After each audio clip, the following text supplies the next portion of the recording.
Primero que nada, buenos días, espero que se encuentren muy bien. Y les explico que el propósito de este video es hacer una especie de retroalimentación de la clase número 4, que eran las consecuencias sociales y geopolíticas de la Primera Guerra Mundial, que en este caso vendría a ser la parte 2 de las consecuencias, que decidimos separarla en dos partes para que fuera un poco más específico y para que no quedara ninguna duda al respecto de la finalización de esta guerra. Si bien esta retroalimentación es general, recuerden que también estoy haciendo retroalimentaciones individuales. Gracias para aquellos que han subido sus trabajos, entonces la idea es poder ir revisando y ver si tienen alguna duda o consulta respecto de lo que hemos estado realizando, ya que estamos terminando el tema de Primera Guerra Mundial. De hecho, la próxima clase que vamos a ver, ya vamos a ver Revolución Rusa para terminar esta primera parte de la unidad. Entonces, lo que tenían que hacer en la guía era analizar algunas consecuencias a partir de imágenes o de textos.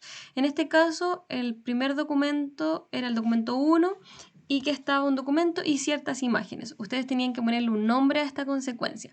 Yo acá les voy a dar como el nombre que podría haber tenido, pero hay algunas que también están correctas dependiendo del punto de vista que ustedes pudieron adquirir a partir de las imágenes y del documento. En este caso yo también destaqué algunos elementos importantes. Por ejemplo, que aquí se hablaba, vemos a las mujeres como protagonistas, vemos la industria más que nada, vemos a la mujer también como enfermera durante la guerra. Y en el documento dice se asocia durante la guerra al combate pacifista y lo levantan las feministas patriotas que piensan haber dado pruebas de su valor, votos para las heroínas al igual que para los héroes. Entonces, una consecuencia la podríamos nombrar la transformación del rol de la mujer en la sociedad de esta época. Consideremos que la mujer previo a la guerra no trabajaba, tenía esta labor dentro del hogar solamente, y esto se va a ver transformado debido a la guerra. Específicamente porque sabemos que se comienza a cambiar la economía de los países, a transformar específicamente en una economía de guerra. Por lo tanto, se comienza a militarizar la sociedad, donde no solamente se incluye al hombre, sino que también a la mujer y los niños. Y ahí es como podemos ver a no solamente niños trabajando, sino que también mujeres trabajando en la industria de guerra. Y por lo tanto se va a entender que esta mujer se incorpora al mundo laboral. Específicamente también porque la mayoría de la población joven masculina está participando en la guerra y también muchos de ellos mueren.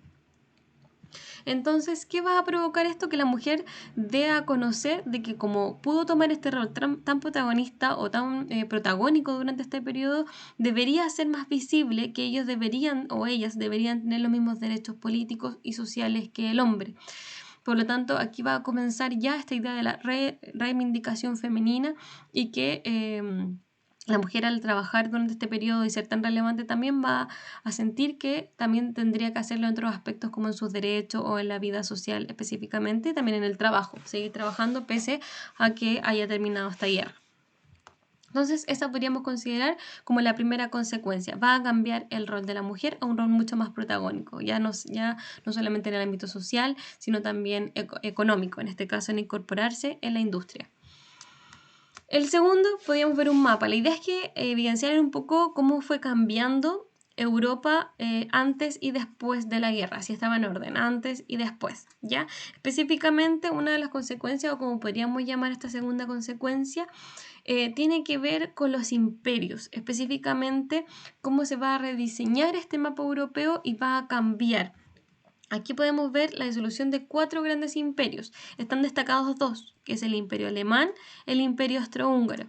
Otro que podemos evidenciar es el imperio ruso, que pasa a ser la Unión Soviética, que es lo que nos vamos a enfocar en la próxima clase, con la Revolución Rusa, y que aquí no se ve muy bien, que lo vamos a ver en la próxima diapositiva, que tiene que ver con el imperio otomano. Entonces, ¿qué va a pasar con Alemania específicamente? Va a tener que devolver territorio a los franceses, específicamente las minas. Va a tener que otorgar la independencia de Estonia, Letonia y Polonia. Recuerden que estos habían sido entregados por la Unión Soviética para poder salirse de la guerra, ya que debían o tenían una revolución interna. Y también va a tener que renunciar a sus posesiones coloniales en África. Recuerden que esto lo vimos en la guía anterior, cuando vimos que el Tratado de Versalles daba duras penas a Alemania y dentro de estas penas están estas territoriales. Vamos a ver que el imperio austrohúngaro ya no va a existir, sino que se va a dividir en 4 estados, Austria, Hungría, Checoslovaquia y Yugoslavia. y como dije antes también se va a disolver o va a haber una disolución del Imperio Turco Otomano. Entonces, pues podríamos ver que estas van a ser las consecuencias más que nada geopolíticas, geográficas y que tienen que ver también con decisiones políticas, como por ejemplo el Tratado de Versalles, que va a hacer que Alemania tenga que hacer estas tres cosas geográficamente hablando. Tercera consecuencia tiene que ver con Estados Unidos. Yo le había dicho, le había un poco mostrado que aquí estaba hablando de Estados Unidos y cómo miraba el panorama en Europa y en este caso la deuda con Estados Unidos que van a tener los países involucrados en la guerra. ¿Cuál va a ser la consecuencia? Una creciente influencia de Estados Unidos, ya sea en el área política o económica, sobre todo sobre Europa. ¿Por qué va a tener tanta influencia? Tenemos que ver primero que el presidente de Estados Unidos quien había propuesto los 14 puntos para terminar la guerra, quien propuso también o fue parte del Tratado de Versalles, y Estados Unidos va a ser el encargado también de crear la Sociedad de las Naciones, que tal como muestra la imagen, se trata de buscar una paz, pero que aún así todos los países están pensando en enfrentarse. Sabemos que va a haber una posterior guerra, por lo tanto esta Sociedad de las Naciones no va a ser de total funcionamiento. ¿Qué buscaba? Crear seguridad, la idea es que no se diferenciaran unos estados de otros, la idea era buscar la paz y obviamente generar relaciones internacionales donde si hubiese algún conflicto, la idea era que la Sociedad de las Naciones interviniera previamente antes que se diera el conflicto. ¿Cómo va a tener Estados Unidos influencia además de la política? Sabemos que Europa va a tener un gran costo humano y material posterior a la guerra y Europa va a tener que importar, o sea, traer mercancía desde Norteamérica y además pedirles crédito en dinero. Tenemos que pensar que Europa está destruida materialmente, por lo tanto tampoco puede producir. Y en este caso Estados Unidos obviamente va a ayudar con este dinero a Europa, va a reactivar el comercio internacional y también va a cobrar altos intereses para la devolución de este dinero también. ¿Qué va a hacer? Consolidar el poder que tenía Estados Unidos, ya sea económico, industrial, político y militar. Y además en esta época va a haber una expansión de los medios de comunicación en el cine, en la radio, mostrando también cómo fue la guerra y el protagonismo también de Estados Unidos, buscando también una especie de nacionalismo. Y por último, como consecuencia, que era la que yo le decía que tenían que investigar un poco para entender la relación con la guerra, tiene que ver con el arte.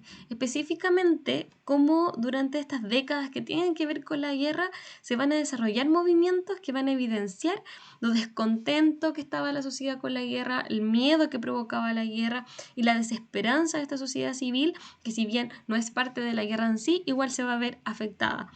Y a esto le vamos a llamar la crisis de la idea del progreso indefinido. Recuerden este concepto, lo habíamos visto anteriormente cuando vimos Revolución Industrial y dijimos que la gente en un momento pensó que todo iba a avanzar siempre, la tecnología, la sociedad, y que nunca se iba a poder retroceder. Y al final esta va a ser la crisis de este avance, de esta evolución que había supuestamente tenido el humano, las sociedades, se va a ver en crisis debido a la guerra.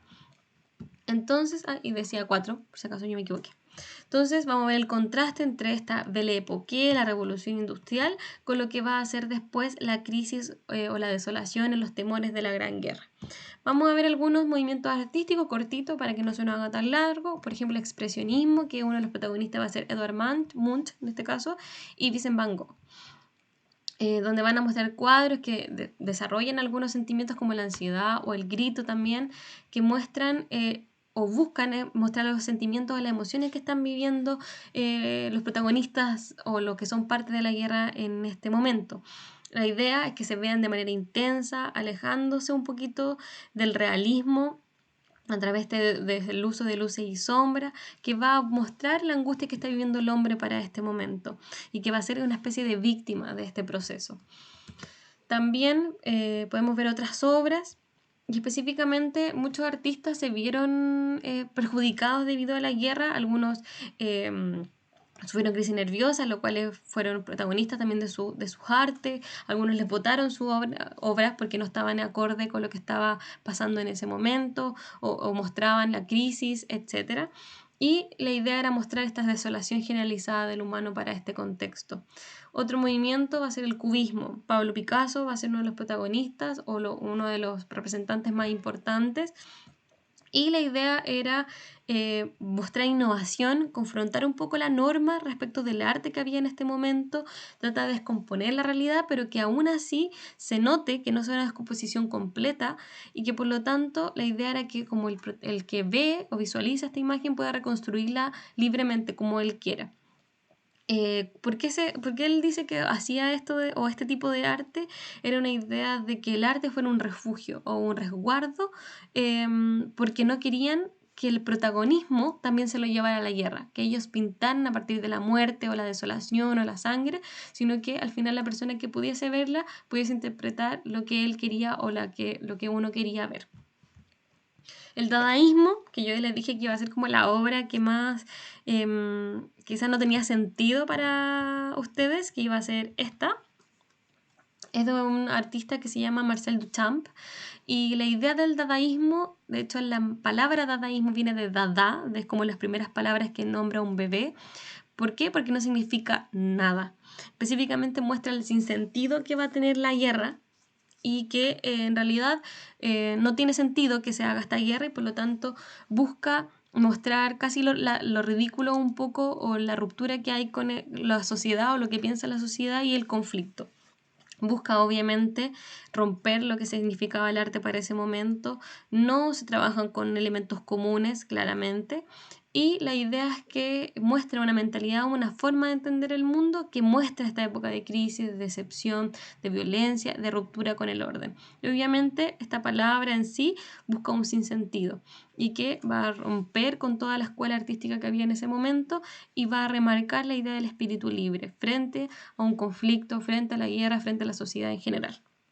Entonces tenemos movimientos artísticos que van a expresar también un momento histórico. Por eso también una de las preguntas, o la última pregunta que había, era si al final el arte puede servir, o un arte en específico, de un momento específico, puede servir como fuente para la historia. Eso quiere decir, yo puedo ver o tiene validez para entender algún proceso o momento histórico en específico.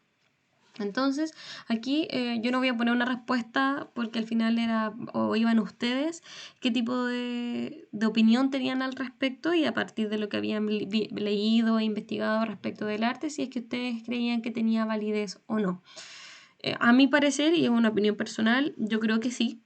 Tal como vimos antes, un arte en específico se crea a partir de un contexto específico. Quizás no todo el arte, pero sí parte de él se podría considerar como fuente de inspiración para crearlo y quizás muchas veces está relacionado siempre el contexto histórico con el arte que se produce para ese momento. Insisto, no es como una validez total, todo el arte representa algo en un momento histórico, pero sí podríamos tomar algunas obras para representar ciertos momentos. Espero que les haya gustado la clase, esta va a ser la última clase que tenga que ver con Primera Guerra Mundial en sí. La próxima vamos a enfocarnos en la Revolución Rusa, que obviamente está en el mismo contexto de la Primera Guerra Mundial, y va a ser la última clase de esta parte de la unidad. Les voy a enviar próximamente quizás alguna guía que va a tener puntaje para una futura prueba o evaluación que va a ser de selección múltiple, algunas de desarrollo, como las guías de repaso que hacíamos previo a las pruebas que hacíamos en clase. En vez de timbre y puntaje, ahora va a tener solamente puntaje. Eso, chiquillos, espero que les haya gustado el video, la clase en sí, y si tienen alguna duda, no duden en escribirme, ya sea por el foro o el chat personal, si es que no quieren hacerlo de manera pública. Espero que estén muy bien y espero verlos pronto o hablar pronto también. Chao, chiquillos, que estén muy bien. Chao, chao.